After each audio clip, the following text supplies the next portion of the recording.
파일코인 IDC 센터의 진실. 왜 IDC 인터넷 데이터 센터에서만 IPFS 저장소 제공 사업을 크게 성공을 할 수가 있는 것일까요? 훈시기와 훈수기 편. 훈수가 답답해. 왜 오늘은 뭐 땜시 또 자꾸 불러본다요? 아따, 가시나야. 오라버니가 부르면 잔소리 좀 하지 말아불고 좀 와봐야. 무엇이라고요? 가시나라고요? 이 모시마야. 훈수가 저 IDC 센터가 파일코인 데이터 저장소 사업에 있어불어 왜 중요하는지 알아보냐. 훈시기 오라버니야. 그것은 내가 오빠 동생인디 우쭈고 알아본다요. 아따, 그것은 훈수기. 네 말이 맞아본다야. 내 머리나 네 머리나 쪼까 거시기 해불제. 훈시기 오빠야. 이라고 잊지 말아불고 저기 인천 부평 국가산업단지에 있는 주식회사 IPFS 한국데이터센터를 직접 가갖고 알아봅시다요. 훈수가 자 시동 걸어불었다. 얼른 타야. 부평국가산업단지로 달려불게. 오빠 달려불어. 훈, 끽. 아따매, 여그가 주식회사 IPFS 한국데이터센터이구만. 겁나게 크네. 그란디 여그를 어떻게 들어가 본다냐. 훈수가 훈시기 오빠. 여기는 보안상 그냥 함부로 못 들어가고 주식회사 IPFS 한국데이터센터 고객센터에 먼저 전화를 걸어서 담당자와 상담 후 절차를 끝내고 보안 직원과 함께 1차, 2차, 3차 쭉 보안문을 통과해야 들어간단께요. 아따, 겁나 복잡해본다야. 훈수가 얼른 전화해불어라. 벌써 했단께요. 곧 들어갈 수 있음께 기다려 보시오잉. 훈수가 문 열려불었다. 얼른 들어가서 IDC 센터가 뭐 하는 곳인지 이곳 IDC 센터 연구소 조 소장님에게 공부 좀 해볼자. 오빠야 공부 잘해불자잉. 반갑습니다. 주식회사 IPFS 한국데이터센터 기술 총괄을 맡고 있는 센터 연구소 조 소장입니다. 오늘은 IDC 센터의 중요성과 IPFS 진실을 알려드리겠습니다. 요즘 파일코인의 인기에 편승해 최근 전 세계적으로 저장소 제공 공식 사업자가 3,000군데를 넘으면서 대한민국도 여기저기 다양한 형태로 IPFS 스토리지 사업에 뛰어들고 있습니다. 그러나 안타깝게도 IPFS 저장소 제공 사업의 전체 구조는 이해하지 못하고 파일코인의 경제적 효과만을 홍보하며 조악한 장비와 초보적인 기술 지원으로 불량한 서비스 제공 환경을 가지고 소액 투자자들을 현혹시켜 문제를 만들고 있는 사례도 많이 나타나고 있습니다. 이번 시간에는 IPFS 저장소 제공 사업이 어째서 대형 데이터 센터에서 수행되어야만 되는가에 대하여 간략하게 설명드리고자 합니다.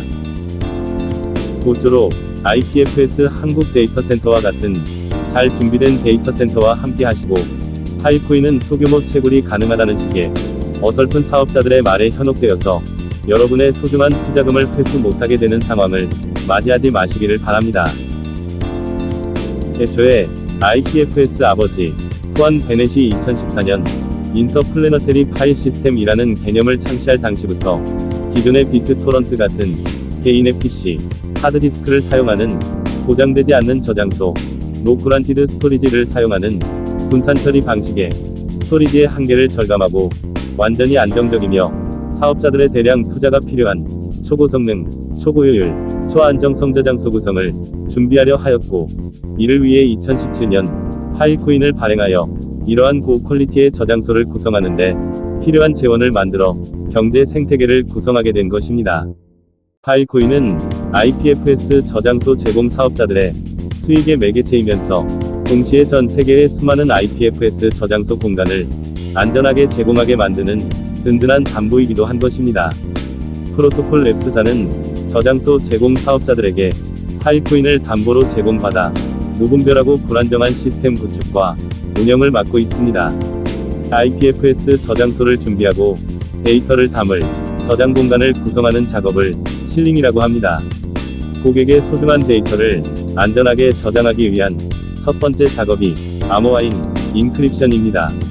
이 암호화는 비트코인과 이더리움 등도 블록체인 구성 시에 사용하고 있는 SHA 프로토콜이라는 것을 사용하여 암호화 과정에서 아주 복잡한 연산이 수행되므로 도저히 평범한 PC 등으로는 아예 진행이 안 되도록 설계해 놓았습니다. 그래서 이처럼 실링을 하는 서버들을 워커라 부르는데 초고가의 CPU와 막대한 메모리 등의 하드웨어 자산들이 필요한 초고성능, 초고가격 제품을 사용할 수밖에 없는 것입니다. 그래서 IPFS 스토리지의 초기 장비 구성에는 많은 투자금이 필요할 수밖에 없습니다. 그리고 이러한 장비들이 클러스터링이라고 부르는 집단 운영 방식을 통해 대량의 실링이 이루어지기 때문에 소량의 워커만을 가지고는 아예 실링 진행이 수년에 달할 정도로 오래 걸리게 됩니다. 따라서 최소한 수십 대에서 많게는 수천 대까지의 워커가 실링 작업에 투입되어야 하니 그 투자금의 규모는 일반인이 상상하기 힘듭니다.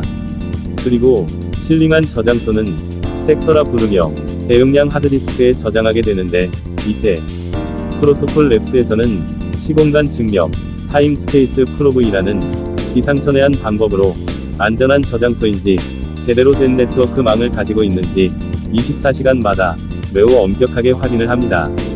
그래서 매일 장비의 상태, 내부 네트워크 상황, 외부 네트워크 상황, 실링된 섹터의 무결성 등 여러 부분에 대한 점검을 자동으로 하며 시스템을 혹독하게 테스트하기 때문에 이것을 통과 못할 경우 실패인 펄트로 처리하여 어렵게 만든 섹터를 저장 용량에서 배제시켜버립니다. 거기서 끝나지 않고 해당 불량한 섹터, 장비, 네트워크를 다음 시공간 증명 시간까지 24시간 내에 복구하지 못할 경우 앞서 설명드린 저장소 제공 사업을 위해 담보로 제공한 파이코인을 소각 용어인 번을 해버립니다. 소각이라는 말은 문자 그대로 태워버리는 작업으로 IPFS 저장소 제공자가 성실하게 저장기 관리를 안하고 스토리지 품질이 나쁠 때는 가차없이 소각하여 지난 1년간 8천만 개 이상의 파일코인이 소각된 것으로 보고되고 있습니다. 너무나 무서운 시스템이죠. 이처럼 시공간 증명은 섹터 생성 시간에 의해 그 시간이 정해지기 때문에 밤이던 새벽이던 관계없이 진행됩니다. 그래서 IPFS 저장소 개발자들과 운영팀들은 밤낮 없이 이처럼 시공간 증명 대응을 하고 있는 것입니다. 해당 시간에 운영상에 어떤 문제가 발생한다면 그 결과는 끔찍합니다. 따라서 최고의 네트워크, 서버, 소프트웨어 기술자가 최소 10여 명 이상 상시 지원을 해야 운영되어지는 시스템이 IPFS 생태계인 것입니다. 이러한 고급 인력들의 인건비는 역시 상상을 초월합니다. 그리고 이렇게 생성된 섹터와 그것을 담는 장비 역시 고가이면서 대형 장비이기 때문에 많은 부피를 차지하게 됩니다. 이것을 위한 장소도 장소지만 워커나 스토리지 장비들 모두 전력 사용량이 어마어마하고 발열 또한 엄청납니다. 실제로 이번 여름에 너무나 더워서 여러 사업자들의 장비들이 사망하는 사태가 속출되었던 게 사실이고 워커와 스토리지 서버들이 위치한 장소의 냉방, 습도 유지 등은 장비나 기술력으로는 극복할 수 없는 한계를 만들어 아무 장소에서는 절대로 운영을 할 수 없는 것입니다. 그리고 2017년부터 현재까지는 파일코인의 보상이 이처럼 시공간 증명을 통해 양질의 저장소를 제공할 수 있다는 입증 작업을 통한 네트워크 보상만 이루어지고 있었습니다. 이것은 매 시간 전 세계적으로 저장소 블록이 생성될 때마다 그 체인에 참여한 사업자 노드의 일정 수량이 계속 바뀌지만 현재는 약 24개 정도의 파일코인을 제공하는 방식으로 실링된 양이 클수록 많은 파일코인을 받을 수 있어 사업자들과 투자자들의 강력한 동기부여를 제공해왔습니다. 그런데 사실 이 보상은 극히 일부고 이렇게 어렵게 막대한 자금을 투자해서 만든 저장 공간을 IPFS를 만들게 된 이유에 부합하도록 전 세계 사람들이 널리 사용하게 해야 하고 이를 통해 수익을 창출해야 하기에 프로토콜 랩스에서는 저장 보상과 검색 보상이라는 보다 훨씬 큰 보상 체계를 준비해놓고 시험 가동 중에 있습니다.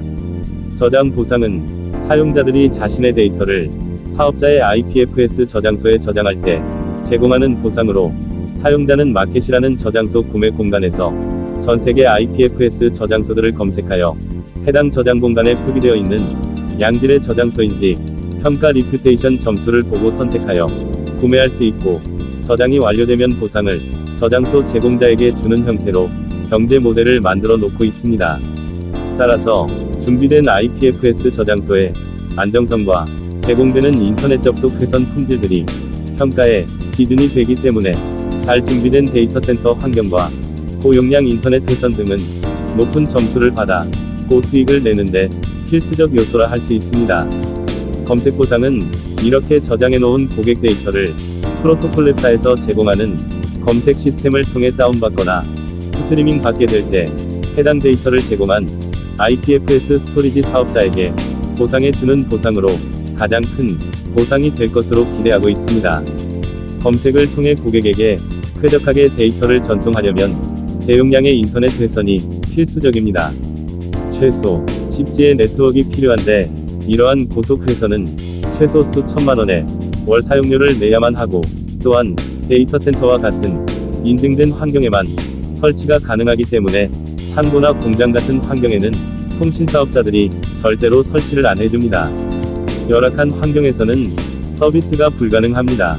프로토콜랩스에서는 이미 수년 전부터 100명의 전문가들이 모여 막대한 비용과 노력이 필요한 IPFS 저장 공간 제공 사업에 안전한 구축 유도와 운영 방법을 모색하여 파일코인 생태계라는 획기적이고도 기발한 방법을 연구해낸 것입니다. 계속 연구할수록 더 놀랍고 기대가 되지만, 점점 더 구축과 운영에 대한 책임감은 커져만 가는 게 사실이죠.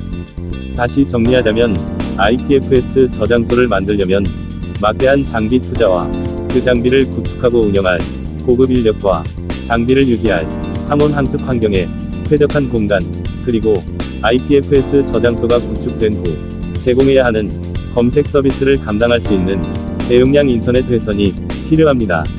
프로토콜랩사의 운영 요구 기준은 기본적으로 6년간은 IPFS 저장소를 유지해줘야 하니, 이러한 투자가 6년 이상은 지속되어야 합니다.